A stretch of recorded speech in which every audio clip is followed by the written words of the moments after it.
Ladies and gentlemen, I am Pronago, and you are you. And you are also listening to an episode of Pr0totype.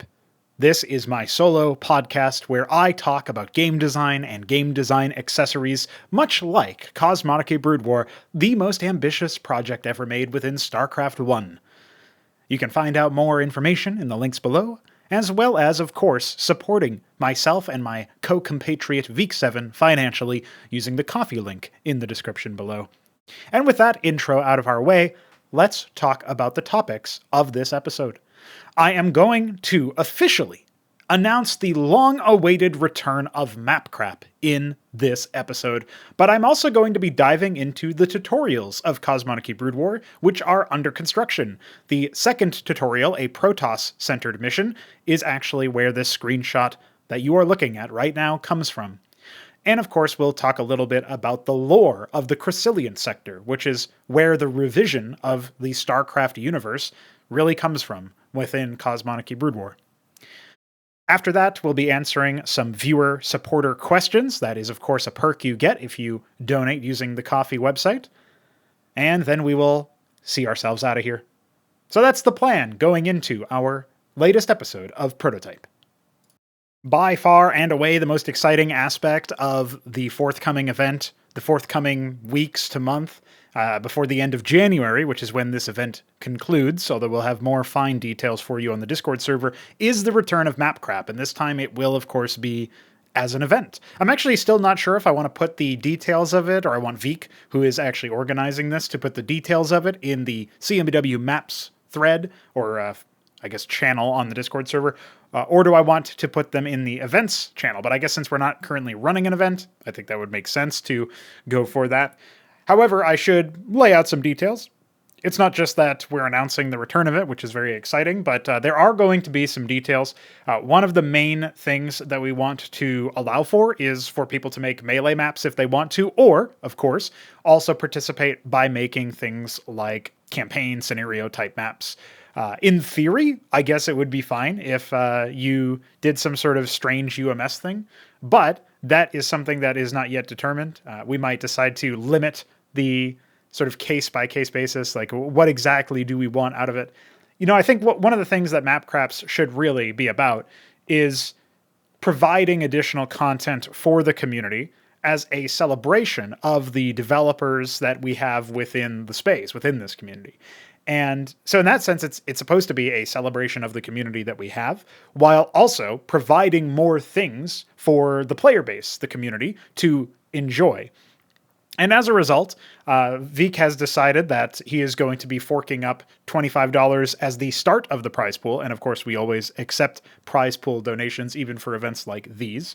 I have not yet decided or not yet determined if I'll have some spare capital to throw at that prize pool. But if I do, of course, then I will be adding my own amount. Either way, right now we're thinking that first place, at the very least, will get money. Not sure about the subsequent places. We might do first through third or something like that. That's a fairly common thing to do when you have a situation in this area, right? Now, when you're in the spot that we're in here, where we're not sure how much the turnout is going to be, one of the things that got us thinking was, how are we going to determine the winners? We could just judge ourselves. We could obviously have people who are familiar with the content creation process within StarCraft and Cosmonarchy Brood War. That would be people like, map makers that we already have. That would be Biddy Bee, the Beaver, Three Crow, Balothal, the Shambler. The list goes on. We could also have the vote extending towards, like the permission of the community votes to extend out towards people who have been playing for a long time, or people who have placed highly in terms of Ascension tournaments, or something to that nature. So that would also further extend it out to people like, of course, Mystery Meat, or, obviously the Shambler will make it into this list again, but Nablime, another person to point out, he actually said that he wanted to make a map, which is kind of funny to think about. And I actually, it's funny, I still remember Mystery Meat saying that he had started to his own personal journey on map making, but that it wasn't really worth much ado, and so that he would get my opinion on it later on if he had ever managed to make that happen. Now, this was many months ago now, like maybe middle of the last year of 2023. So I'm assuming he never got around to updating a map or making a better one. But either way, it's some people, even in the competitive sort of ladder playing scene, they have an aspect of it where they can appreciate some of the details about map making. They understand a little bit about how the editor works, even if they haven't been able to make high quality maps themselves in their own perspective. So when we come away from the sort of judging and criteria, at the very least, we know, okay, we've got a couple of different avenues that we can go down for gathering community votes. Maybe we weigh those community votes differently. One of the things that Vic suggested was that him and myself would essentially have the most impactful set of votes that we could have. So if we voted on something, it might count for 3 votes, whereas the community might just have 1 vote, whereas the other map makers or valued people might have their own vote that counts for more.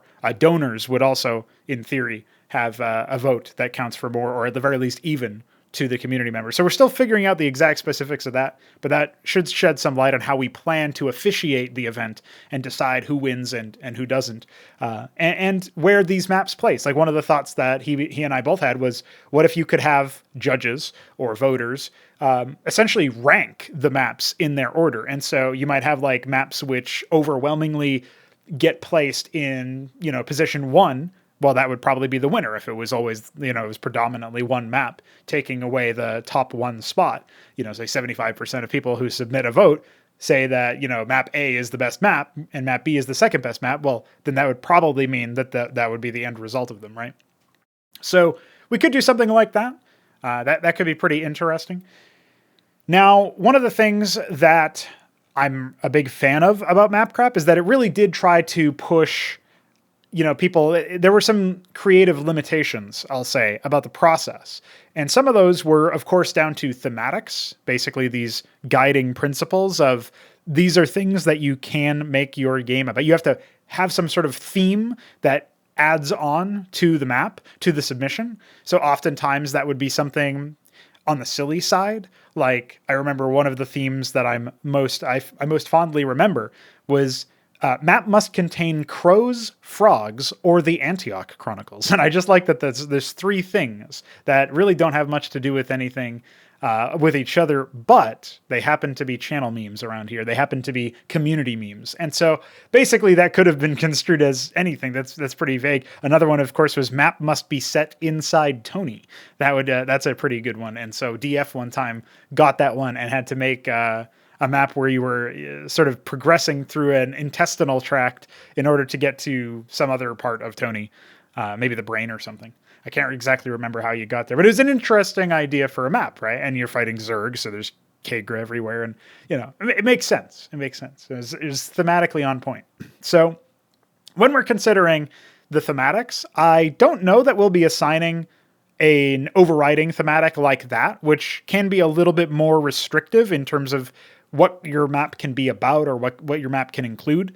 One of the things that Vic said is that he might decide to just go for a fun and innovative theme, which is fairly open-ended. It's fairly generic.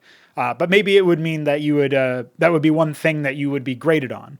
And you can almost think of the themes as that way instead of an overarching theme. You could say that maybe you are graded on certain criteria, and that could be allowed for a more, I guess, comprehensive way to break down the judging and voting criteria. So you might be graded on being able to say that your map is balanced or functional, like baseline. And then you might be graded on, is your map enjoyable to play, have high production value maybe? And then another category of thing you could be graded on would be innovation or, novelty, basically. And that could be an interesting avenue to go down. But regardless of how we get there, I think it makes sense to try to ask for something new. That means you can go for melee maps if you want to. And the melee maps might have to be, tested or played in different ways. But you can also go for scenarios and sort of off-the-wall, oddball things. Currently, the plan is that you will be allowed to sign up as a team. Obviously, then you would split any would-be prize winnings if you do win any prize winnings. The other thing that we should note here is that you will be expected to complete your submission by the end of January. And so I think Veek would be happy with this as well. As soon as you guys hear this announcement, you guys can start working on a map. I don't think that the requirements for a submission are going to change to the point where they won't make sense with whatever you start now based on what I've laid out so far. If you need clarification on something, of course, you can ping or message Veek himself, but you should just stay tuned to the Discord server because that's a situation where we'll be announcing that in due time. And obviously, as this podcast gets more dated and we go further into this year, you can expect additional Mapcrap events in the future at some point. I'm not 100% sure on a timetable for that, but I don't think this will be the only one of the year. I can say that much. So I hope you guys are excited because Mapcrap to me was always one of the most exciting aspects of the community that we had built and of working within a heavily modified project, or just a community that was sort of centered around modding. Before Hydra and Cosmonarchy Brood War, which is essentially Hydra but rebranded, retitled, and refocused down a different goal, before those consumed so much of my attention, Mapcrap was a regular thing that we would do, I think, once a week, and then it turned into, maybe twice a month, and, then it was a little bit more strung out, and the idea was we would just gather together, we would make something. It might have our own bespoke mod, it might be unmodded, but the point is that we would make a map, it would probably be crap because we would make it in 4 hours or a week or something like that. And as a result of these ideas, we were able to test the boundaries of our creativity. We were sometimes limited by artificial constraints like those thematics I spoke of earlier. And the cool aspect for me was that you just were able to, because you didn't have enough time to make it super polished, you were able to just throw something out there and say, hell yeah, dude, here's some stuff. It's not great in terms of its production value maybe, or its polish, but it functions and it is a thing. And, between you and me, sometimes, including my own submissions, sometimes they didn't function, at least not the first time through. Sometimes I had to fix some bugs or had somebody else fix some bugs in order for them to function properly. Because, if you only have we used to literally do 4-hour events where you just have 4 hours to make your thing and that was it. And some of the funnier things that we ever made were like that. Like I remember one map I made that had pizza minerals, for example, and really silly stuff. So, yeah, let's put it to one side and say, absolutely, it was an event. It was an experience. And, you wouldn't have any guarantee that you could test for a long amount of time. Sometimes the first time the project was ever even launched and started, was when I was playing it on stream, and that included my own submission. Sometimes I had to just have blind faith that, yes, it will work. It will be okay. So anyway, I think it's clear that it's an event that's deemed fun and it's focused on fun. And that's the primary sort of central idea or mission statement of it. It's like a laid back fun event. It's also kind of a mapper's workshop or developer's workshop where they can test their own ideas. And now we will obviously be focusing on Cosmonarchy Brood War as the method of doing that. So instead of being a StarCraft event, it's a Cosmonarchy Brood War content event. And I think that's fine, right? That's it's just because pretty much everybody in this community who actively participates in things like these already agrees that Cosmonarchy Brood War is a superior platform for making content and for generally experiencing RTS experiences, RTS gameplay than StarCraft 1, which obviously is a bold statement for people who might be more casual or laid-back followers of the work, but that is something that we think. So anyway, I'm sure a lot of it will be silly. I'm sure a lot of it will be jank and maybe a bit rushed or unpolished. And obviously, if at any point somebody wants to continue updating their work after the fact, then that will be fine. One thing I will say is that if we're going to be distributing this content on the GitHub or GitLab repositories, rather, that will be something where size is a potential concern, which is not to say that you should shy away from making your own aspects, additions for voice acting, but it does mean that we might have to look for a different sort of hosting service for it. Instead of it being there, we might allow a download somewhere, a separate download on, say, Mega or some other file sharing, file hosting website. And that will probably be how we handle things, because That way, we're not going to be bloating the size of the repository. It will be listed as optional content for download. So those are some logistics. Those are some general plans, and of course, the actual official announcement. And just stay tuned, man. January's Mapcrap event will soon be underway. Keep your eyes peeled for the announcement on our Discord server. And I suppose we'll probably need to make a separate ping for those who are interested in Mapcraps. For this first round, we will have a bunch of role pings where we, look at the Cosmonarchy ping, which is just people interested in design, I would say events that are related to CMBW. So we'll ping that at the very least, right? But we'll probably create a separate role that you can self-add if you are interested in making custom content. And so also take a look at that when it is up. And share your thoughts about Mapcrap. Share your thoughts about whether you're interested in participating and what kind of stuff you would make, right? This is stuff that we would love to see either on the comment section of this video or probably more likely in the discussion on the server. Either way, something to keep in mind. Now let's move swiftly on to talking about tutorial development within Cosmonarchy Brood War. Something that I know that unfortunately I was not able to focus on, given all of the focus that was instead put towards competitive events, maps made for those competitive events, and of course managing the tournaments themselves. We are lacking content within CMBW, within the sphere of what we really want to accomplish. One of the things that I think comes to mind is we kind of founded the No Frauds Club based on the idea that we just want single player content, cooperative content, essentially player versus AI content, whether it's single player or otherwise. We want that to be respectful. We want that to be taken seriously. And the first thing you do is make sure that there are actual interactions within that content. And that obviously requires a focus on AI you just don't ever find within the RTS genre. In fact, I honestly cannot name you many first-party campaigns, many first-party, actual products that ship with RTS campaigns or otherwise that actually are grounded within the RTS framework as far as mechanics go. Currently, I can't pull a single name off the top of my head, but I will have, at the very least, I'll shout out Age of Empires 2's tutorials that specifically try to prep you for competitive play. It's not quite the same thing as what I'm talking about, but at the very least, they have first-party content that doesn't involve playing against other people using a matchmaking service or whatever, and instead involves practicing skills that are rewarded by the conventional melee of the game. Now, I'm sure there are other RTS games out there that have this. I'm sure there are even RTS games out there that have, compared to the very low standards set by most products, reasonable or mediocre or middling, baseline functional level quality products for campaigns or the like. But I can't say that I've played many of them, if any of them at all.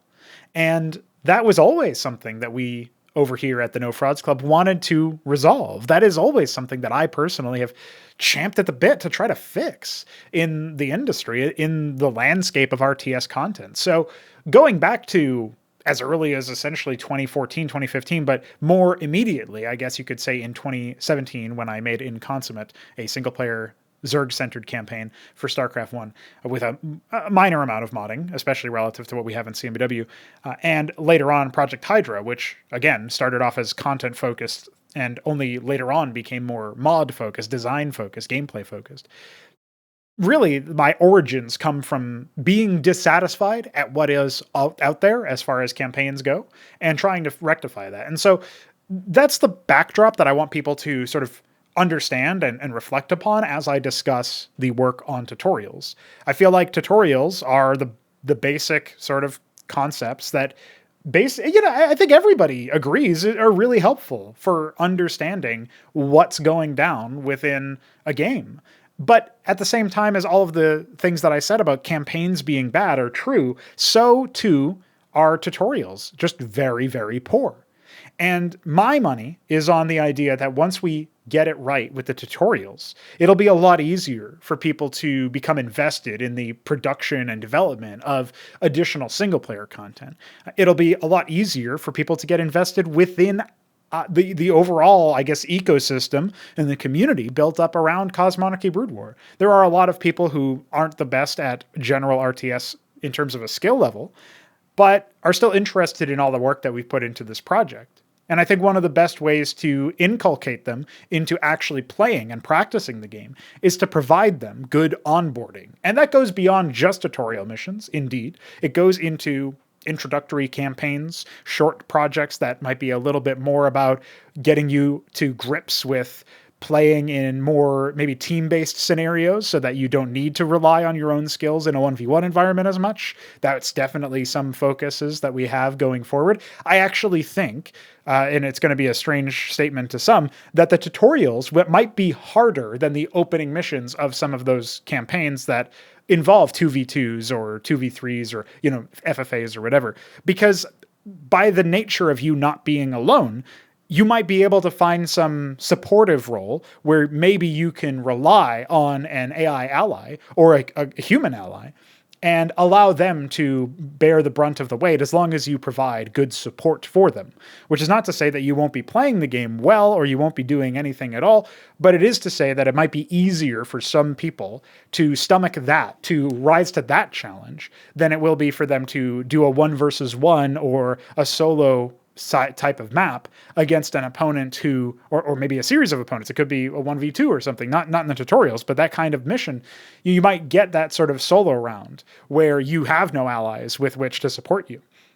And so I wanted to sort of single that out as the tutorials are initially going to essentially introduce you to the mechanics of the given race. So we have a Terran tutorial, a Protoss tutorial, and a Zerg tutorial. And I said earlier that the Protoss tutorial is where the screenshot that you're looking at right now is at.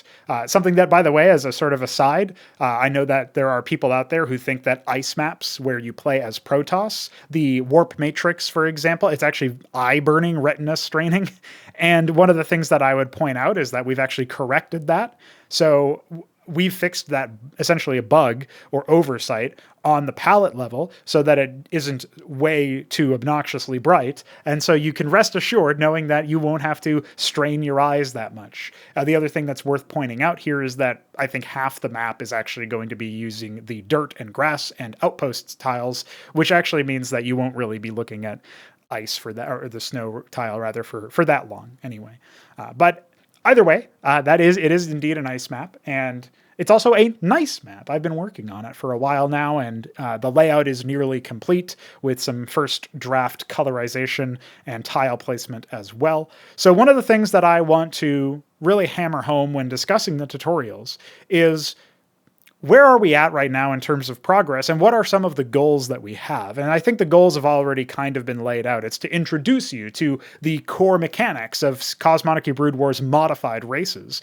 It's to also introduce you to how you might play the race from a fundamental standpoint. And that means going up against AI opponents that actively try to defeat you, where the challenge of the tutorial will get increasingly more difficult on a fundamental level as you progress through the tutorials. So much like if you go to our website, fraudsclub.com/CMBW, will take you to the Cosmonarchy Brood War homepage.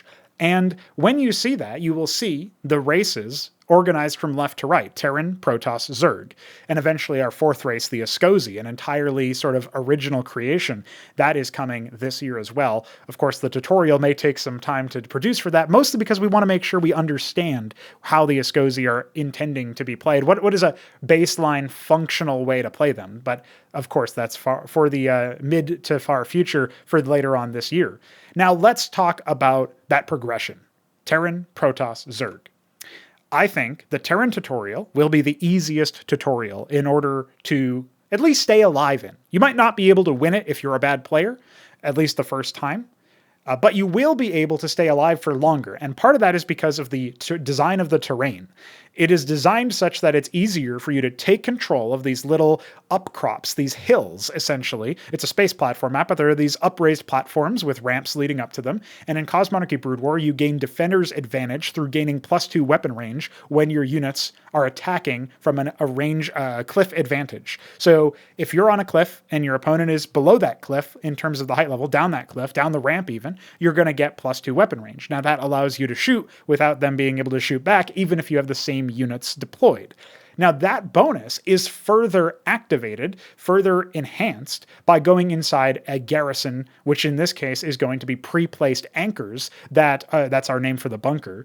Now these structures you'll be able to garrison, and if you leave, they'll become garrisonable for your enemy. So you don't want to cede this ground, for too long. Your enemy might decide to go ahead and try to garrison it themselves if you're not. But one of the things that you can do is you can take these high ground cliffs with these anchors pre-placed on them, and the point is that you yourself can use that to basically stay alive for a very long time, relative to if those features of the map and the anchors themselves were not there. So if you're a new player and you don't know about cliff advantage yet, you don't know about the range advantage of an anchor, which means you probably have not played StarCraft 1 that much, by the way, since it is also a feature within StarCraft 1. But if you don't know about these details, right, one of the things that you can think about is, well, you can kind of learn them on an intuitive sense. You can feel them just by playing that and by using that. And of course, we'll have dialogue events hooked up in the game that reference the fact that you can garrison those things, you can send those units in, and by doing so, you'll be able to take command and hold against the hordes that are coming for you. The other thing that I should point out about all these tutorials is that they are all mirror matchups. That means that when you're playing as Terran, you are fighting Terran. That means that if your opponent uses a unit against you, you can build that unit yourself. That is an important part about learning and intuiting details about the race. And when you fight off against an opponent who is using your race, the tools that you have against you, and finding success, then at the very least you can mix and match their tools, the same things that they're using, you can start to deploy those too. I think that's going to be encouraging for players who lose in the tutorials, which initially is something that you'd probably say is a tough sell if you have a player who might not be so competitively inclined, and then they start losing in a tutorial. That might make them feel really bad. But the fact of the matter is, if they're interested in improving their skills and progressing forward as a commander, as a player within Cosmonarchy Brood War, maybe they get hooked in or interested in the lore and the way that they present all of the information, the way that the characters come across, the production value of the project overall. Maybe they really want to give it a shot. And so they're not going to be, shooed off by losing in the tutorial. Well, as they continue to try the missions and play the missions for longer, that is going to allow them to really understand and intuit certain rules. And at the very least, they'll know, okay, my opponent might be deploying mech against me. Well, I want to deploy mech too, because maybe then I'll be able to win.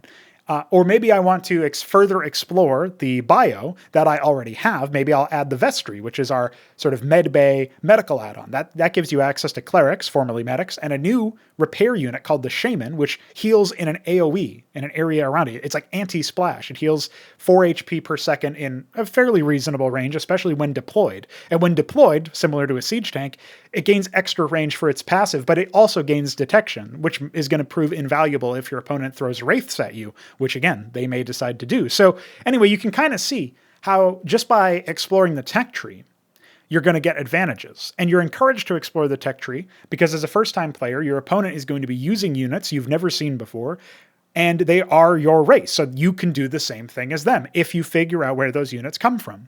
And this will reinforce scouting because you'll want to know what threats are being leveraged against you. It'll reinforce and reward exploring the tech tree itself because your opponent is doing that and they're finding success. Therefore, you should also try to do that. And I think it will also reinforce overall creativity, mixing and matching units in ways that maybe your opponent isn't doing, and maybe that will help you find success. At the very least, though, you'll be able to say, I'm going to build the same things that they're building, and maybe I'll just control my units better, maybe I'll just build more of them because I'll have a better economy somehow by expanding more, whatever the case may be. These are all options. The first tutorial mission is actually also going to be the most symmetrical tutorial. It's not exactly XY symmetrical or mirrored in that sense, but it does have mirror symmetry associated with it. So what you will see on one side of the map will be roughly analogous to what you see on the other side of the map around the starting locations, and then it's like left-right symmetric, if that makes sense. So as a result of that, you will see similar expansions, similar timing, similar locations, and that should help you get an intuitive sense for things. So you can see that there's been, despite the fact that I believe this tutorial mission will defeat players, especially if they're not very good at an RTS in general. But it could also defeat reasonably accomplished, maybe D or C level StarCraft players, which is like, I think average skill, maybe a little bit above average. One of the things that it might still do to defeat them is simply by having the AI pull no punches. And they are obviously, there's a lot of changes from conventional StarCraft that if you go in blind, you might just get absolutely bopped. And I think that despite that, it shouldn't be just defeating you in an overwhelming manner. You have ways to extend the game time by turtling up and using cliff advantage to defeat larger armies with less forces than what they're sending at you. So you can be a lot more cost efficient. That can allow you to hang on, even if the enemy takes over the whole map while you do it and you eventually get strangled.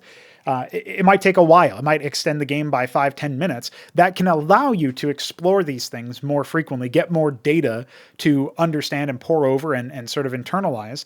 That way you'll be able to better communicate or better, I guess, ascertain where you're going wrong and what things you might want to do better. So that should help it not feel overwhelming and not as overwhelming. The other thing, of course, is that the fact that it's a mirror matchup also helps with that, because it's not like they're defeating you. It's something that's totally asymmetric. The fact that the map design is not asymmetric in too many fundamental ways, where yes, your opponent is on high ground relative to you, but you both are fairly defensible in terms of your positions. You could even argue that you have the more defensible position. And so anyway, what I'm getting at throughout all of this is that I think the important details are there for this map to be very welcoming to new players, to allow them to explore the sandbox very well, very evenly. And it's just for that one race. Now, what I want out of the first tutorial is I want it to defeat new players or give really, really good new players a run for their money and force them to dig in deep and show that they are good enough to win. I also want to have them feel hungry for more content, to feel hungry to play Terran some more, but also to feel hungry to explore the other races. And when they get to the Protoss tutorial, there's less symmetry. It's roughly XY symmetrical in that you start in the bottom left, your opponent starts in the top right. They have a little bit more room for maneuvering, which can be turned against them if you have a fast-moving ground force that routes around them and hits them with a backstab, whereas you're up against a corner, so you can't be backstabbed in the same way. But they have more bases that they can immediately take, perhaps, depending on where they go, although that is still subject to change. So anyway, it's not exactly symmetrical. It's definitely an asymmetric map, but it's not the most asymmetric map. I'll say that much. The Zerg tutorial is the most asymmetric map right now. And the Protoss that you fight in the Protoss tutorial, they'll be using a fairly common ground sort of strategy. They'll be using mass gate strategy in the early stages with some support from the other branches. And that will be something that you can, I think, easily grasp and understand and emulate if you so desire. And the main reason why I wanted to increase the number of changes, the number of, I guess, things that could be construed as potentially overwhelming, the number of different factors compared to the Terran tutorial, even though I'm also changing the race, is because I actually want there to be a progression of challenge within the tutorials themselves. So the first tutorial, it's Terran, you pull punches, you can survive for a long time, etc. However, the second tutorial, okay, maybe you can get overrun faster. Maybe this one is going to be harder. Maybe you need to take a little bit more time to understand the opening options. And maybe you need to stress scouting some more, because maybe you've had to play the Terran tutorial a number of times and you've kind of grown accustomed to what that opponent is doing.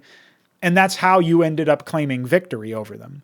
Well, this is a different opponent and this is a different race. And I think having it be a little bit more challenging, even in the early game, is something that is going to help almost like snap people out of whatever malaise, whatever comfort they might have garnered in that first map, in that tutorial.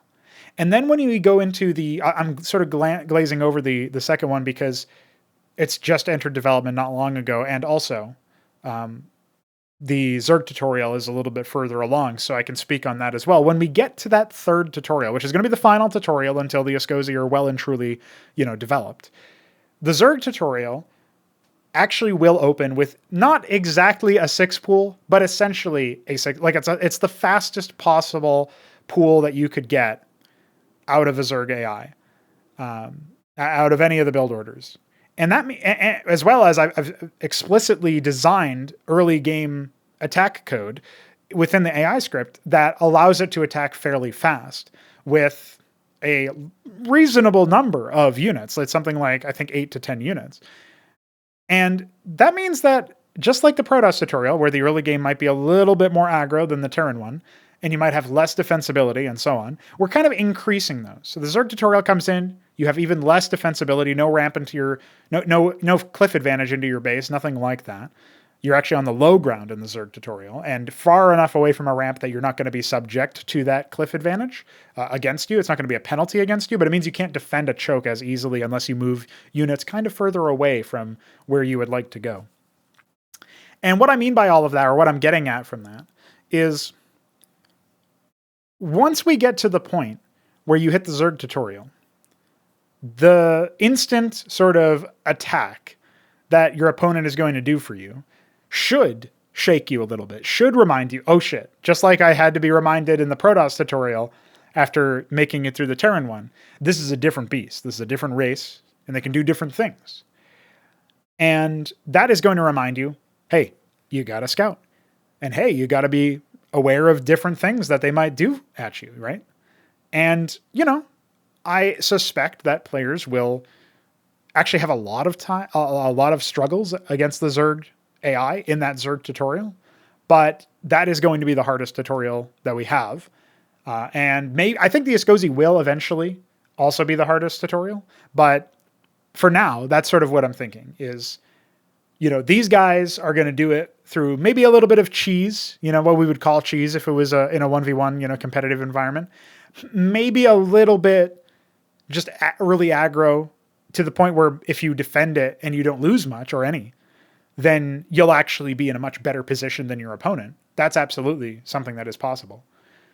But absolutely one of the things that I want to accomplish out of the early aggro from the Zerg tutorial is to sort of slap players around and say, hey, there are levels to this, man. Like, you might have defeated the first 2 tutorials, and those should be construed as accomplishments. Yes, you have done that. But also, you still have to make it past this one. And if we're doing our jobs right, you actually should be a little bit more tested when it comes to participating in the RTS content. If you have welcomed the challenge and you aren't already an accomplished enough RTS player, again, if you're D or C rank or whatever, or worse, then one of the things that you should be able to do is eventually defeat these missions, eventually pass these tutorials. And if you put in the work and you put in the effort, then you actually should be up to snuff on what makes a CMBW player successful, what makes a commander within this universe successful. And that is good general sense of tech tree exploration, good army compositions, and of course, map control, scouting, information plays, that sort of thing. All of these should be good things for you to learn. Now, I'm not going to make promises that you won't be able to cheese the AI, that they'll be totally abuse-proof, because I can't keep those promises. And I also don't think that it's really all that important to do. I think the most important thing to do is that for the most highest percentage of people who participate in playing these missions, they are tested in core RTS skills. Now, if they choose to try to bypass that with cheeses, then I don't want to take that away from them. I think that's great that they were able to find a way to do that. That is a strategy that can give you wins. But I think they'll also agree that if they want to have a better understanding of what is going to give them victories overall, then winning the tutorials through the macro game or through a more standard game would be a better way to do it. Now, if it comes to pass that most players are able to cheese, and in fact, that's how most players handle the AI, that would be something that I could look back at and say, what have I done fundamentally wrong? But, a couple of edge cases. I used to agonize over the edge cases. A couple of edge cases where people find a speedrun strat or something, that's not my problem. That's not an issue at all. That's actually to be expected.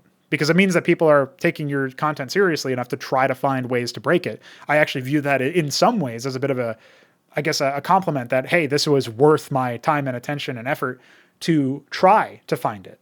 If somebody first time cheeses it, I guess that would be less, right? Less of a problem. But assuming you have that middling rank, assuming that you're average at best at RTS games, then I do think you'll lose a couple of these matches. I think you'll lose a couple of times in these tutorials. I think I'm not going to sit here and say that it's great if you do or it's great if you don't. It's about the experience. Were you tested? Even if it's your first time and you win and you clear these tutorials, if at a couple of times you thought maybe you were going to lose and you had to restart, that also means that you were invested, that I had to do my job. I must have had to do my job to teach you some things because you had to overcome some kind of challenge. If you were leading the entire time, well, maybe you're just above the target skill demographic, or maybe there was actually something foundationally wrong there. But anyway, hopefully that has explained in great enough detail what all I'm talking about here, what all I'm about.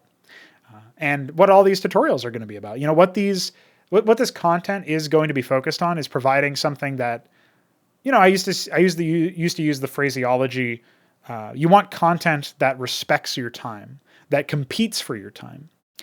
And I can agree with the general sentiment behind that. I think you really want stuff that isn't pulling punches, that isn't trying to pander to you, that isn't giving you participation awards, basically. You want something that requires some form of merit through RTS gameplay to and game sense and studying and being read up on the game, or having some understanding of how the mechanics work, all that stuff, right? Knowledge as well as mechanics and execution. You want something that can accomplish those details. You want a game that competes for your time in that sense. And I can say that is something that these tutorials, by and large, will deliver upon. So I hope you guys are excited about that. I hope you guys are happy to know that I am, of course, working hard on that in the month of January. Bringing all of my efforts to bear right now on this Pr0totype tutorials layout, but also on the Zerg tutorials AI, to make sure that it does live up to the billing of what I'm describing it here, how I'm describing it. And I guess that's pretty much it. That's what I have to say right about now for the tutorials. We will briefly touch a little bit on some lore tidbits, and then we'll move on to the coffee questions. So when I was setting things up for the Pr0totype tutorial, which, by the way, is called The Pilgrimage, one of the things that I had in mind is, as with the other tutorials, and of course, as I mentioned, all of the matchups being mirror matchups, it kind of forces your hand to... It constrains and narrows the amount of things that you can provide for the, lore or background or premise in universe, the diegetic premise of whatever the mission is. So that meant that I had to think about why would Protoss be fighting each other? Now, for the Terran one, I guess I can briefly summarize that it's a training simulation. I'm pulling that trope out of the bag. It's the easiest one, even in terms of in-universe stakes. You care about the outcome, but it's not literal life and death. The Protoss one is in-universe. It's real. I'm not going to use the training simulation again. So I needed to come up with a different reason. The Zerg one, we can actually make it diegetic in the sense that the Zerg recycle the biomass of the individual organs, and you are a newborn organ. Because, for anybody who doesn't know, we've completely overhauled how Zerg work in a lore standpoint in universe. So that's sort of what I'm getting at anyway, is there had to be these reasons for the conflicts to occur and for them to be mirror matchups. So if I'm not going to be doing something newfangled like the Zerg for the Pr0totype, because the Pr0totype are different than StarCraft 1 Pr0totype, but not that different, and I'm not going to do a training simulation, then how can I position things here? So I was thinking that there would be some kind of either misunderstanding or insurgency that would lead to hot conflict on, ironically, an ice map. Initially, I also thought that I would end up subbing out the Terran-oriented tiles for Pr0totype ones from a map construction standpoint. Although thinking and meditating on that a bit more, I now believe that I'm just going to leave the Terran stuff there and have it be an abandoned Terran colony. The reason for that being For one, we don't have new ramps for the snow tiles, and the existing ones are very obviously Terran in construction. We don't have new bridges that are taking, say, the Basilica Bridge or something like that. What we do have is the Twilight Bridge. We do have the Basilica tile type, which is the artificial tile, like the temple style tile from the Twilight tile set. So if you ever go to, say, the Shakuras in the Brood War Protoss campaign, when you have the Twilight tile set, which is the sort of blue ground, that one has the Basilica, which is this cliff. It's kind of like a gray cliff with green in the interior. And that tile has been ported over to ice. So I thought about replacing a lot of the cliffs with that. But in this case, I think it's probably better if it's just because there's so many additional sort of Terran constructions around it that it would kind of seem weird to have Terran architecture all over the place, Terran construction materials all over the place, but say that this is, not comment essentially on the fact that this is clearly a Terran, oriented construction, but it's supposed to be a Protoss settlement. So instead, we're just going to establish that it's a Terran colony that has been abandoned. Or maybe these Protoss insurgents actually drove them out, perhaps. Maybe that can also be a part of it.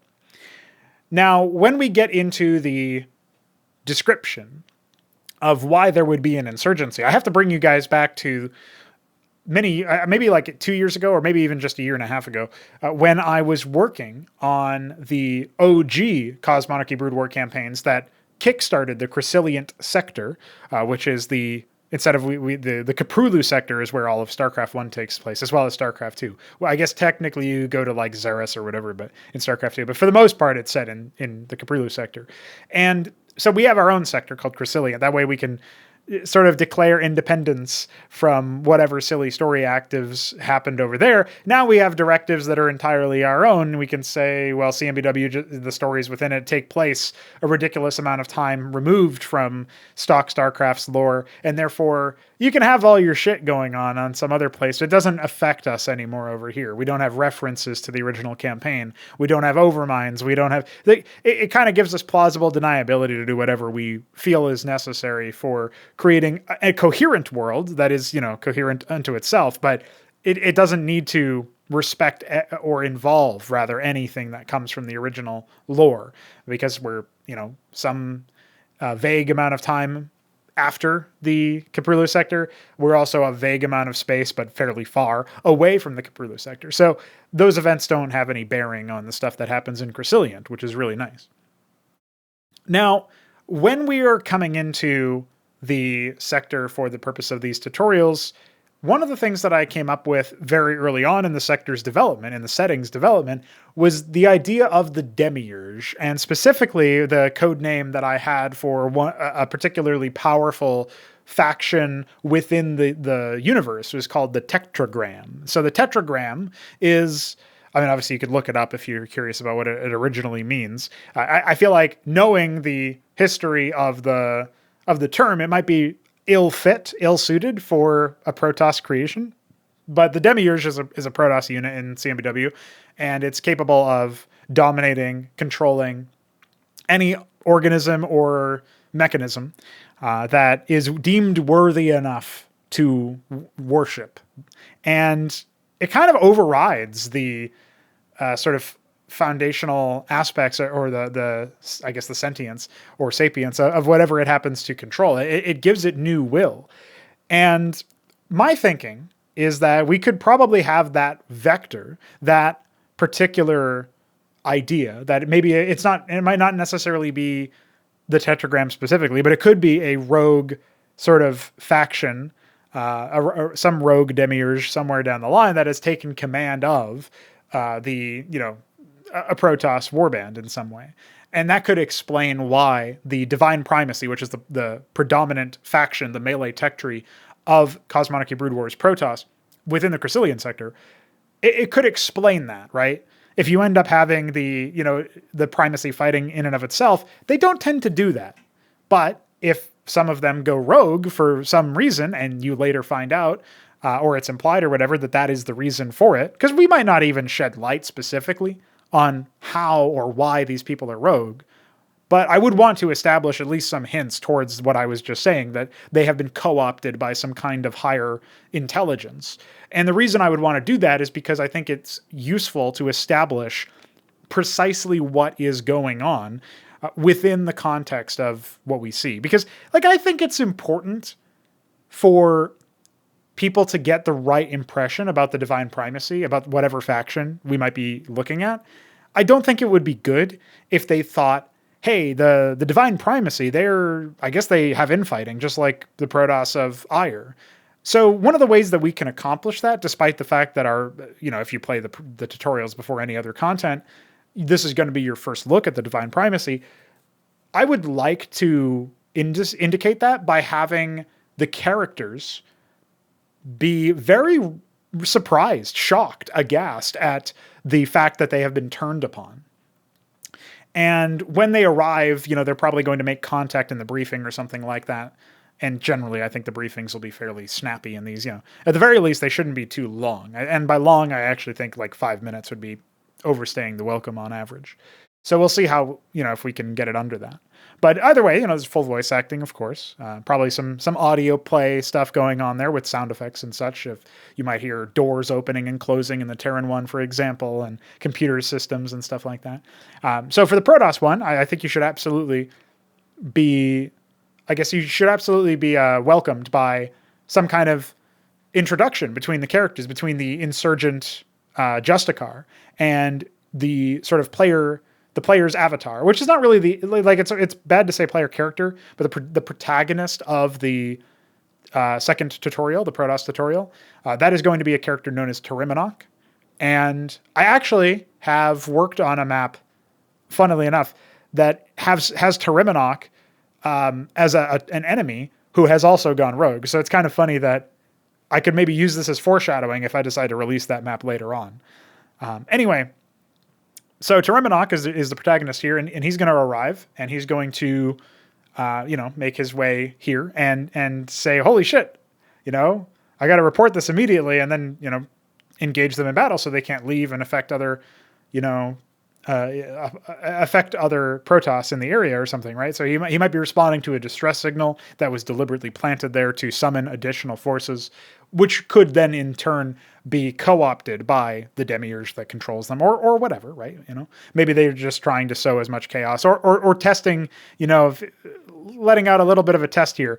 How powerful is the local pillar? How powerful is the local, pillar is the sort of nation, if you will, pillar of the divine primacy. So the Alasara pillar, which is the pillar that is Pr0totype belongs to, that is going to be, your home force, if you will. And so I think it'll be interesting to explore it from that standpoint. And ideally, he'll just react very shocked, as well as the representative of the council. So the ranks of the divine primacy are Justicar is the replacement for executor, and counselor is kind of like judicator, but they basically instead of having like a war band or like a fleet of the executor, you have what's called a jury, and the jury is the they have like these judicial terms based on it because the council decides if somebody is guilty, or these are like special enforcers essentially. I haven't decided if they're also going to be the predominant sort of like generals, if that's how I'm going to do it. But anyway, this is actually going to be a situation where, Pr0totype isn't necessarily hand-picked for this mission. He's rising. And that's a commonality you'll see in all of these tutorials, is that the protagonist of the tutorial is kind of new, which is going to facilitate advice from whoever happens to be around. And so you actually have a buddy of yours in the Terran campaign, a buddy of, I shouldn't say yours, again, they're not player characters. They have their own script and motivations. They are characters. So the protagonist in the Terran tutorial has a friend who actually jacks the comms for the training sim and essentially advises him throughout it. And that's the sort of, in some ways that's kind of funny, or not really funny, but it's fun. It's like, oh shit, like it's a feel good moment when he starts to communicate to you for the first time. And he's like, he can't hear you, the enemy that you're trying to talk to can't hear you. The instructor, the combat instructor here, who's like a dickhead in the briefing, basically. He can't hear you. You can hear him, but he can't hear you because I've got your mic. You can talk to me. That's like supposed to be kind of a fun, feel good moment where it's like, oh shit, yeah, okay, well, in that case, maybe I'm not alone after all, at least not in spirit. This guy will be helping me. This guy will be advising me. That's the sort of feeling you're supposed to take away from that. Now, in this case, it's going to be a bit more, I would say, grim is probably too tough a word, but it'll certainly be played more seriously. It won't be fun. You're not going to be pitched, like Pr0totype is not going to be pitched on this mission. He's reacting to a, like, kind of like this abandoned world has some Protoss distress signal from his pillar, from his, it matches those frequencies. And so the specifications of it dictate that he might be responding to an active war zone or something. And he gets there and he doesn't see anything like that. His instruments don't tell him anything like that. Instead, he makes contact with, it's essentially an insurgent and somebody who is clearly possessed of something, right? And at least that's the idea. So for one, our characterization is that the opposing Justicar should be considered to be, there's something off about him. And because this is the first time anybody's seeing Justicars, anybody's seeing the divine primacy, I have to characterize that and then have Pr0totype, while also being his own character, be different than that in contrast. And the counselor should point out that this guy is exhibiting signs of whatever. Maybe they'll have some of their own fancy term for the infection via the demiurge, right? The worship. They might have their own like heresy term for it or something. Anyway, there's going to be something like that where the counselor says this Justicar has gone rogue, and sever this connection and prepare for battle, something like that, right? Sever communications, prepare for battle. That's the sort of idea that I'm thinking. And Pr0totype is going to be aghast. He's going to be like, "Oh, we never fight." Protoss. He won't say exactly that, but he'll essentially communicate the idea that this is not a commonality. This is a novelty. This is very few and far in between cases where the divine primacy fights amongst itself. So I would like to communicate that kind of idea to the players, because I think that kind of thing is important so that you don't get your sort of a warped first impression of what the divine primacy is. By demonstrating something novel, you can still indicate at least what, like a vague idea of what the status quo might be, which can then be further explored and established later on. And this happens to be a convenient novelty to leverage for accomplishing a mirror matchup within a faction that honestly doesn't often have mirror matchups. So hopefully it doesn't end up being too high concept for most people to figure out, as far as, that's why I was thinking maybe we just hint at or, leave indications for the whole demiurge infection mind virus thing. But at the very least, I want there to be a plausible explanation for why this happens. And the fact that it's a novelty means that you need to work on and establish what that actual thing is, right? You can't just have it be, oh yeah, it's a novelty, but like you need to make sure you're putting the work in so that novelty doesn't define the faction, define the race in most people's minds. And we don't want we don't want to hand wave it away either. So I'm giving it some thought on that. The Zerg one, presentation-wise, the Zerg tutorial probably poses, at the very least, an equivalent challenge, if not a harder one, mostly because I haven't decided exactly what the script is going to look like. Fundamentally, I can tell you the differences between Terran and Protoss scripts. Protoss tend to have scripts that are written, you could say, at a higher level of reading comprehension. And they also tend to be a lot more about the we and less about the I. Maybe more effective Terran communicators might use rhetoric that involves we as opposed to I, but they still end up saying I. They still end up focusing on the individual. Maybe they would say I or he or she or whatever, as opposed to we, us, etc. And so, like, even if you look at the unit responses in the game, you have a lot of, you do have occasional I's and individual singular references, but the Protoss tend to be more about we, us, let us do this, we do this, we fight for this, we march here. Whereas if there are articles like that, it's usually singular for the Terran unit responses. That he spoke of me, that's a salamander line. there's all sorts of lines that are like that, where they very obviously, they might be truncated to not even include the article, but they're clearly referencing an individual, usually themselves. And so I actually think it's not an accident that it's like that, right? So I actually think that when we think about the script writing, there's certain niches that each script falls into. Something that's more familiar, probably Terran. Something that's a little bit more fanciful in how it's written, probably Protoss.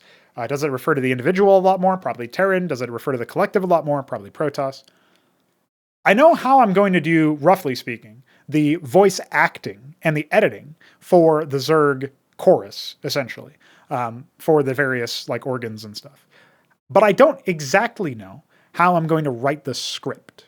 And I don't know, I don't necessarily want it to be super simple, super like one word or whatever. Like, you know, you could imagine something where it simply says hostile, enemy, something like that. Maybe that would be like their way of saying, you know, the Terran equivalent of that would be, we've just spotted an enemy at this quadrant. Or the Protoss might be, you know, well, I guess the Terran would be more like enemy sighted at this location. And then the Protoss might be, you know, we're encountering our foes in this location, something like that, right? You know, again, going back to the characterization that we just spoke of, something like that off the top of my head. I don't know what the Zerg one would be. You know, would the Zerg be like that? Maybe for the individual agents, because that's sort of how I break it down, right? Is like agent into organ, right? So the organs have a group of agents, right? A group of cells, if you will, making up the organs. And so, anyway, I definitely want the organs themselves to have their own, I would say maybe the same level of fancifulness, or I don't know, maybe I think they should be more direct. They shouldn't need to worry about honor or respect.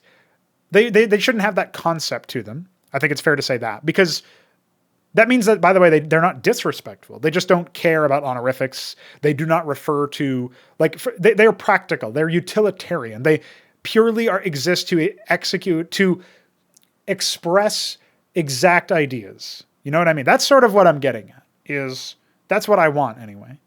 So as we're sort of shaping this up, I think for my money, the script writing would have to be very direct, very punctual, very practical, and it should stray away from worrying about I or we.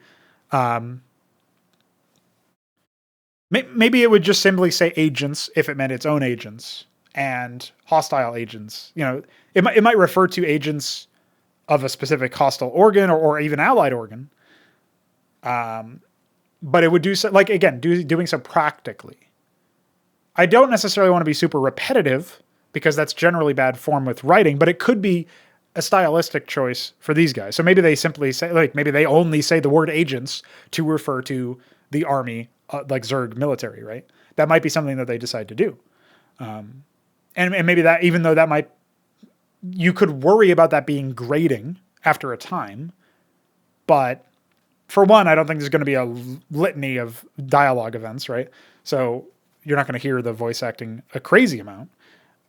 But for another, I think, again, that might be the most practical way of speaking, because there can be no confusion if you're not being fanciful at all with the language. So I think, you know, speaking through that problem, that's probably something akin to what you might expect in the future. But anyway, hopefully this segment was interesting to those who are eager to see me dive into the Krysilliant sector with actual content, including these tutorials. And maybe it'll give you some ideas. I remember saying in the tutorial section, I said that I wanted people to feel hungry to play more Terran content when they finish the Terran tutorial, but also interested in the other races.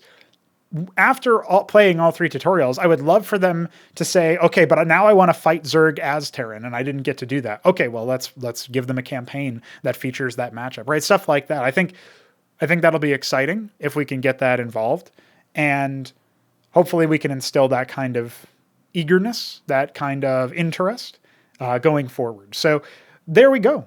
We have officially completed the last main topic of Prototype. So it's time for some donator questions. As I mentioned in the show intro, if you want to support the development of Cosmonarchy Brood War and our future RTS work, you can support myself and my co-conspirator, Veek7, over on the Coffee, link in the description below. We accept donations in increments of 3, and we also accept donations not in increments of 3.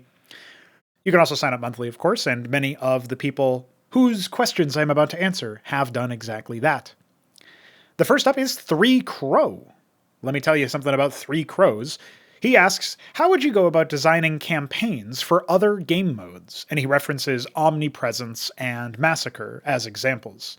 This is an interesting question for me because, realistically speaking, I feel like it's not that it would be impossible to design campaigns. It would probably be fairly simple, right? You'd probably have, as a general rule, the like you just have to assume that that is the new reality. So if it's an omnipresence environment, then I guess you would have to have a different, like whoever made the Omniveil, whoever constructed that and was able to domesticate or secure the services of all three of the game's races, whatever, creator or whatever sort of a leader that commands all of that power, whatever, if that's like another race or if that's some sort of elevated being of the of another race's creation or a member of one of the races or whatever, we would have to shed some light on that first of all, right?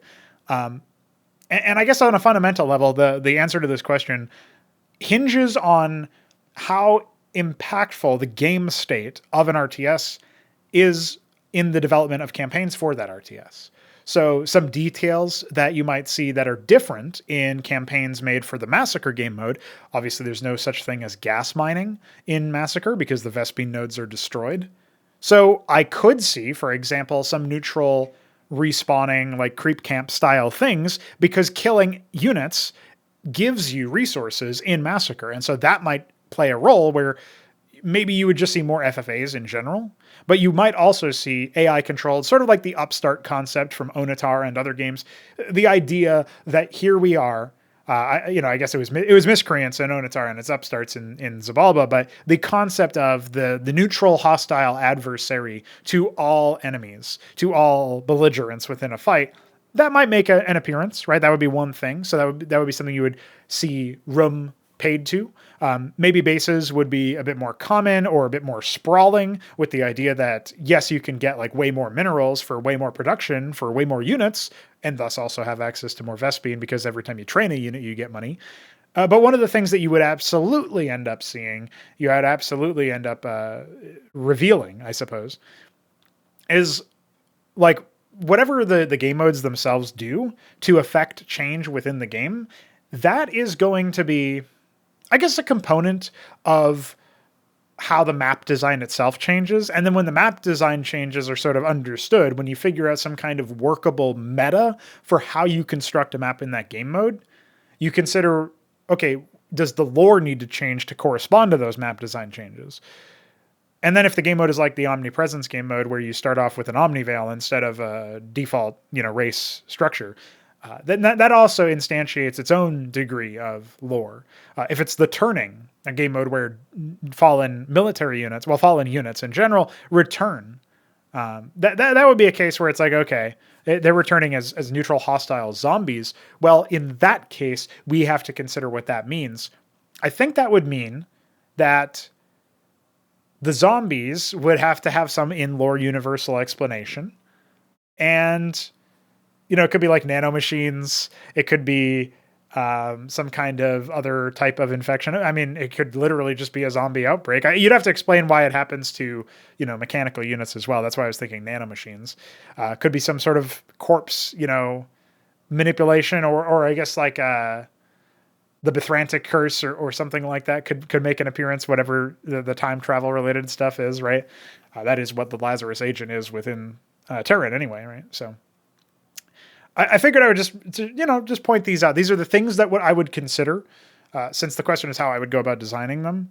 I don't know if 3Crow wanted more specific or explicit like documentation on what exactly I might do, but those are examples. These are things that I would consider, because that, when you're considering how to design a campaign for Cosmonarchy Brood War, well, I have to understand how Cosmonarchy Brood War is played and can be played. And I don't need to know the ceiling of competitive level. I just need to know and be grounded in how you play it to a competent enough level to match, for example, the AI opponents that you're going to face. And that's like one baseline, right? And so I also would want to know what kinds of playstyles are unique to certain races. If I'm planning a map that's Terran versus Zerg, and I'm making great pains to make sure that the map supports Protoss play, maybe that's still good because whatever I do that's specific to Protoss play is also good enough or can be used by the other races. But it's kind of, overly focusing on that when it's not necessary because Protoss aren't going to feature in this map, as one example.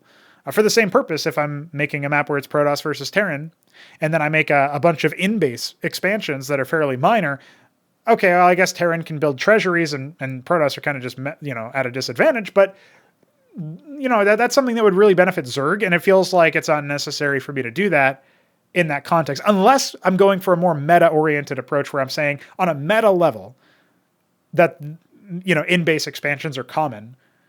And so even though there's no Zerg here, there's the bingo card for you, it doesn't matter. Even if there's no Zerg here, you still end up having an option for what, in my opinion, is like, a commonality thing that you can get used to dealing with that. You can get used to considering that. So that is my answer, and that's sort of where my thought process comes from, is you figure out and examine how the game is played, how the different game mode changes how the game is played. You consider what other unique attributes there are, for example, starting units or, behaviors that happen on death or whatever. And you consider what else you might be able to change to, what kinds of things that are unique to that game mode that might be uniquely leveraged by that game mode. What would you maybe see? How would you maybe, take a look at that? So hopefully that answers the question. And thank you to Pr0totype for your support. Up next, we answer the question of Myrian. He asks, could you discuss design readability in RTS, real-time strategy? So, design readability, what I assume, then it's like kind of a dense term. In general, I would say that if I've ever answered a question wrong because I misinterpreted what the question is, feel free to re-ask it, of course, and I'll get to it. You can ask the same question again and then clarify it, and then maybe I'll answer a second question as well, just as a way to do that. Although in general, I should probably get better at saying to people, I don't quite parse this, and then asking them to clarify, but slipped my mind when this question was posed a couple days ago. At any rate, what I take away from the phrase design readability is when you look at the game, can you understand what systems are active, what mechanisms are going on? Essentially, can you interpret the design of the game by reading the game, by looking at the screen and figuring out what you're seeing? So if that is what design readability in RTS means, or design readability in general, what I can say is, this goes into things like upgrades.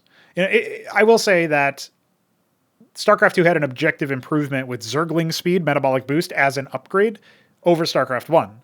Because in StarCraft 2, the graphic of the unit changes when it receives the upgrade. This isn't a consistent thing. It doesn't happen for Hydralisk speed, Roach speed. I think maybe it does happen when they have tunneling claws. When the Roaches have tunneling claws, they do visually change, I believe. Although it's fairly minor. The game is not very readable in general. But, if we're just looking, we're taking aside execution, setting aside execution. Just did they do something different? That's one example. So Cosmonarchy Brood War kind of has poor design readability. I think in general has better design readability than Brood War, which is a lot of hidden things that are like obscure knowledge checks. But in Cosmonarchy Brood War, generally you've got better design readability than that. However, you still do have a lot of things that maybe don't have reads or share, similar reads or the same reads, maybe hard to parse out and understand when a certain thing is happening, right? As an example, I always thought that for the Madcap, the Nemean reactor's passive that it has, where it gains attack rate as it attacks, and then loses it as it starts to walk away, that should probably be indicated by, say, like a sort of smoke overlay. And by smoke, I'm actually thinking of like steam. And that sort of steam overlay would gain transparency, or I guess opacity, right? So it would become more opaque. It would become less transparent, more visible, the more the stacks grew, because it can go up to 10 stacks. So that would be one thing that I would be thinking about. The other thing that you could do is maybe if the graphic was big enough, and I don't think that it is, you might have lights on the weapon increase, right? So you might have something like lights on the weapon go from 0 to 1, then 1 to 2. Like, if there's 10 different lights on the gun, then like each one of those could stack up, right? If it's 10 stacks, right? So that's just an example of like how you might improve that. And actually, believe it or not, I believe we do have the ability to do something like that. So we might try something like that, even if it's like some rough indication, like maybe there's only 5 lights, but they go from yellow to green or yellow to red, or yellow to orange or whatever. And like, or dim to bright, something like that. And so that way you can at least, have some, again, I don't know if it would be visible on the sprite because it's a fairly small sprite, but something like that could be good for a design to indicate like the level of power that the stack is at. So as we go through the whole list of things that are related to design readability, I would just say my feeling on it is that it's kind of underexplored. It's underappreciated. The biggest thing the biggest challenge that is posed by design readability is you don't have the option to do something kind of halfway. You want all of the reads to be discrete, to be readable, obviously, to sort of be parsable, something that you can look at the screen and actually pick out. That's something that StarCraft 2 does very poorly. Warcraft 3 does very poorly. The fights just end up getting very busy. You need the pacing of the game, unlike StarCraft 2, but say what you will about Warcraft 3, the pacing is slow enough you can figure this stuff out. The pacing of the game needs to support being able to read this information. And you need to be able to also make snap decisions based on what you interpret. The more readable the game is, the higher the skill ceiling is, because the faster good players can make accurate estimations and decisions. Like they can accurately read the game faster and thus make better, accurate, high-skilled decisions faster. So that design readability is very important, especially if your game is meant to be played competitively. And that doesn't necessarily mean player versus player. It could be meaning like the tutorials we were talking about. I want players to be competing with the opponents that they face. So yeah, I would say that there's a responsibility to make your RTS game, your game in general, readable in terms of design. I think you want high design readability no matter what, but it might not matter as much if your game is casual or meant to be less readable. Because what it comes down to is, can I understand what's important about the game? But since the question was centered around RTS games, I think we can all pretty much agree RTS games are kind of meant to be competitive games. You don't make an RTS game if you're trying to make a casual game. You would make like a city builder or maybe like an army simulator, something like a 4X game, right? Something that's a little bit more out there. That is more simulation focused and less about the real time aspect, right? Stuff like that. So what I'm getting about through all this is design readability in an RTS game. It's kind of unexplored territory. You don't really see too many games that really focus on it because they kind of usually have fundamental flaws that prevent design readability from even being effective, so that you might not even notice when it's poor in the first place. You might not notice as a player that the design readability, that the game itself is lacking in some kind of read that indicates to you what's going on, because maybe the fights are over too quick, or maybe there are some reads, but they're hard to interpret, or maybe there's like too many other issues essentially before you can even get to the point where you're engaging with the game with the intent of being competitive. So I still think it's an important aspect for sure. I do think that for most developers of RTS games, it's almost a luxury question in that if you've already solved a bunch of other core problems that plague all other RTS games, that many RTS games in general, that's something that you can start to look at. Like Brood War is played competitively and is taken seriously. It has a huge problem with design readability. And if you could improve that, if you could fix that, if you could add reads all over the place for every little detail, like one thing that would be obvious is if a unit is decolliding, if a unit doesn't provide active collision, it should look different than when it does. So that would be something like the workers going through a mineral field. There should be some visual tell on the unit, some sort of overlay, some sort of, a transparency tick or something. Like, you would want it to be diegetic. You'd want it to make sense within the universe, but let's be honest, it not providing collision doesn't make sense within the universe. So it's already a mechanic that in and of itself is not diegetic. But if you had to think about something like that, then yeah, that would be something to think about, right? Like what kind of graphical processing can we do to indicate to somebody who's looking at it that the unit is doing. It's kind of like adding a building animation, a construction animation for the gateway. That's something we do in CMBW. So you don't walk into a Protoss base and you're not sure if they're making a unit. I think that's better for the game. Now, you can also extend that argument to, well, in StarCraft 2, when a unit enters a bunker, then the bunker has a different animation and a different idle frame when it's garrisoned than when it's not. It's kind of vague because you don't know if there's 4 units in it or 1. So it's not perfect. It's not fully transparent design readability, but it's still more design readability than Brood War has. And so maybe that's a little bit more of a, like, maybe similar to the gateway building, something like, you might not want to give that information out for some reason. I believe that it's better for the game to be more transparent in that sense. And I mean, if you detect, if you have detection active in an area and you click on your opponent's factory within CMBW, you can see what units they're training out of that factory. You can see, oh, I'm clicking on this gateway and he's got a zealot halfway done and a Drakodin queued up after it. You can see that information if you have an Anseal in the area detecting it or whatever. So we've actually provided more transparency in that sense, but that's more of a UI related thing. And that's a little bit less of an immediate thing, like the gateway having an animation by itself. Like another example of design readability being potentially overdone or in an area where it's a little bit more arguable is, okay, all I'm asking for is baseline design readability. So I know that something is happening with a unit. I know it's decolliding. I know it has an ability active. I know roughly how many stacks of a passive it might have stacked up, whatever. In the case of the gateway versus the Stargate, actually in StarCraft 2, the gateway, the warp gate, you don't know what units are being made out of the robotics facility or whatever. I don't think the robotics facility has a proper animation for that. But the Stargate actually tells you which units are being made with a holographic thing. And I don't know if that's necessary. I wouldn't necessarily be opposed to it if it was a uniform thing. Another thing that doesn't have a design read, it doesn't have an in-game read, is rally points. Where is the unit going to pop out?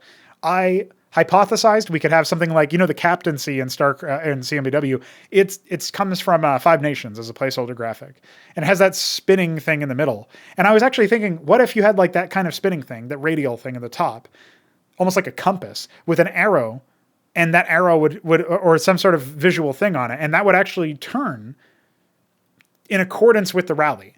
I was thinking something like that could be a diegetic read, an in-universe read, an in-game read for where the rally was going to be.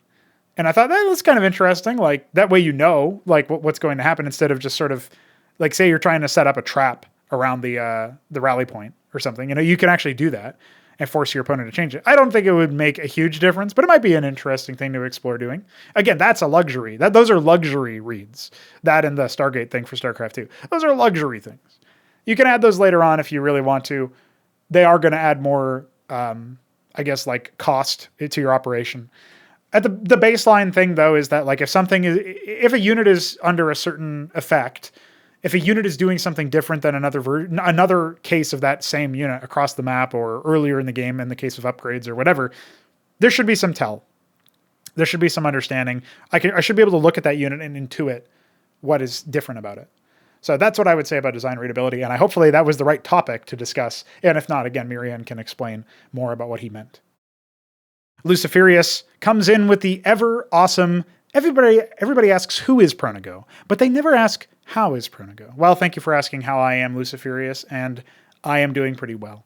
I've actually decided to cut back on caffeine intake. Today was actually the first day in a couple weeks that I've had anything above like 15, 20 milligrams of caffeine. So it was very, very mild. It was like green tea or whatever, but for the couple of days, sometimes nothing at all. And that has actually hit my productivity a little bit. I've definitely noticed that. But I've also been sort of adjusting and enjoying like a little bit of a break after the end of the year.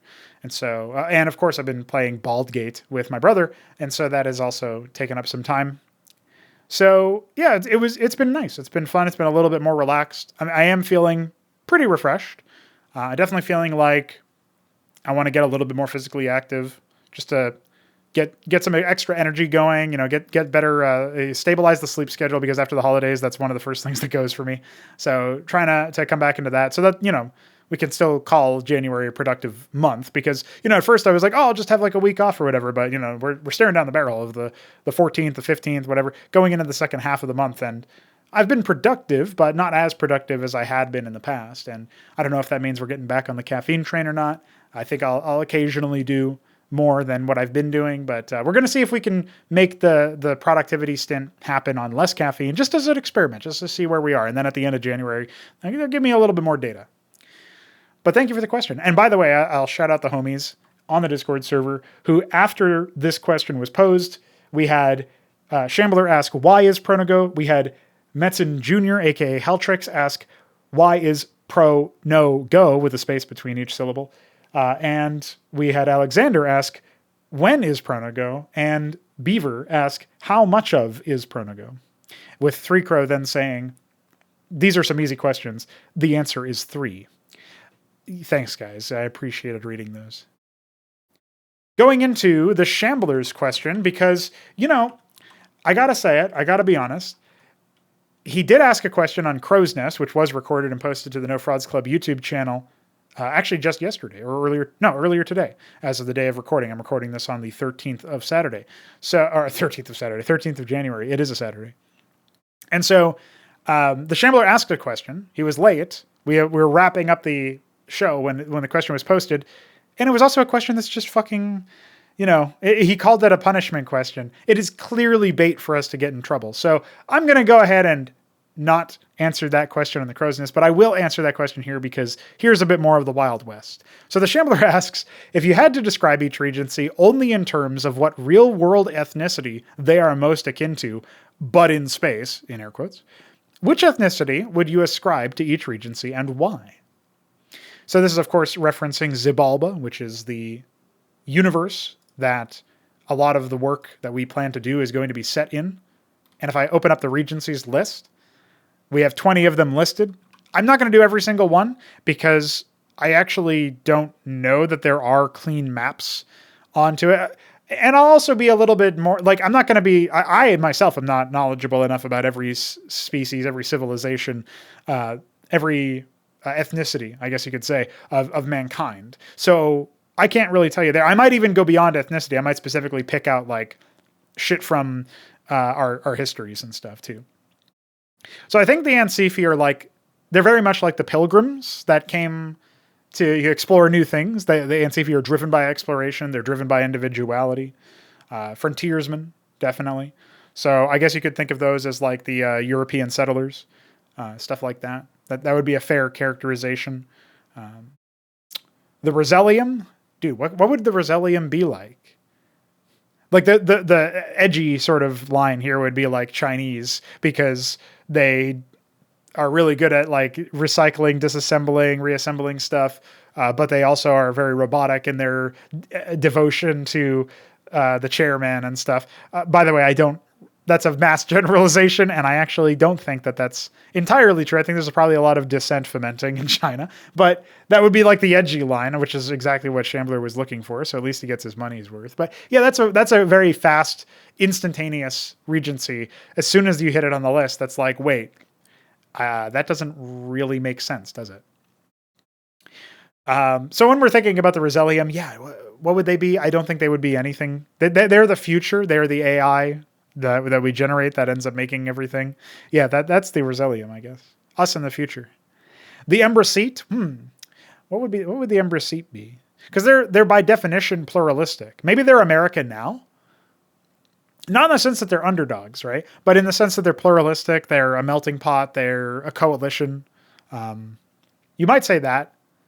That's probably true. They're like the current day America, where they're up against some less pluralistic, more singular societies. And that you know, combined are definitely bigger than them. So maybe that you can even throw in some underdog stuff there.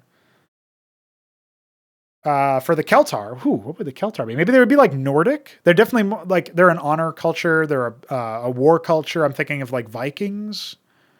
You could say something about that. I don't know. There's not really a good one for Keltar that I'm familiar with, because Nordic is also, maybe Nordic is fine. Maybe we'll leave it at that. We'll say that they're like the Vikings. The Githrovan, the Githrovan are like if WEF wasn't so bad. That's what I can say about that. That's not an ethnicity, more an organization, not a civilization, although they seem to want to be. What would the Githrovan be? Yeah, the Githrovan don't really have a good equivalent. That's the closest I can come to that. Solar Throne, I guess that's also the AI that's the AI that tries to kill us all, whereas the Rosellium just try to make us into resources. Makral Das, I don't think they really have a great analog. The more cynical among us might point to the white slavers, but or even the black slavers in Africa, but maybe that's more edgy for Shambler. I don't know. I don't know. Is there a really good one? Could also be the medieval serfs. You could also point to those guys, like the serfs and the lords. I don't know. I don't really think there's a good analogy, because you would have to take you'd have to take a people who were considered lesser, which kind of rules out the serfs thing, but were also significantly elevated to the point where it's kind of inarguable that they had a better life. And I'm not really sure that that matches any of the history of like slave trades and stuff. So I don't really think you can point to an exact thing, but in space, you know what I mean?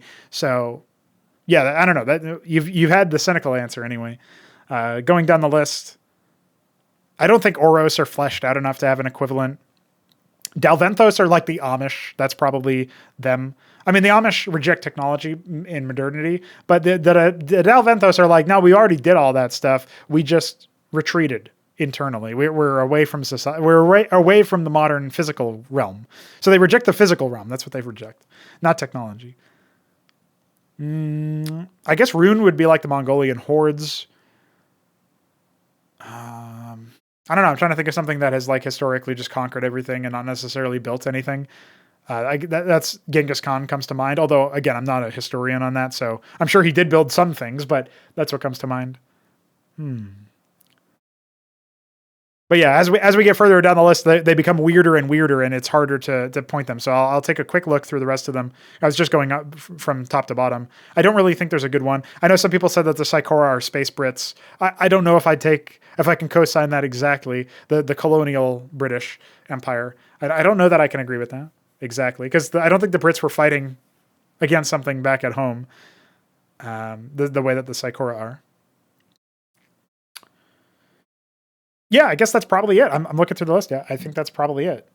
The one additional edgy thing I'll say, so that there are 3 in total, is I'll say that the Kolopoazos are what conspiratorial people think the Jewish Cabal is. So there you go.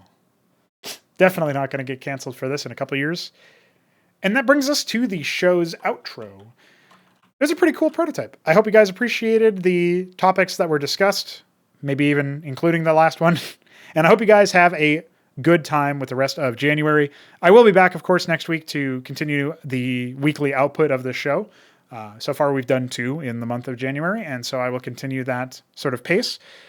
So yeah, as we continue on, I'll keep you guys posted on the tutorial developments. I did mention on the server that I was actually planning to include discussion of the first video essay, which I talked a little bit about on the last show. That has not moved just yet, but I have been working on supercuts and stuff. So there will be more video content, just not the video essay. Still figuring out what my first one's going to be. I think I'm actually leaning towards making it like one of those like Halo Infinite or something.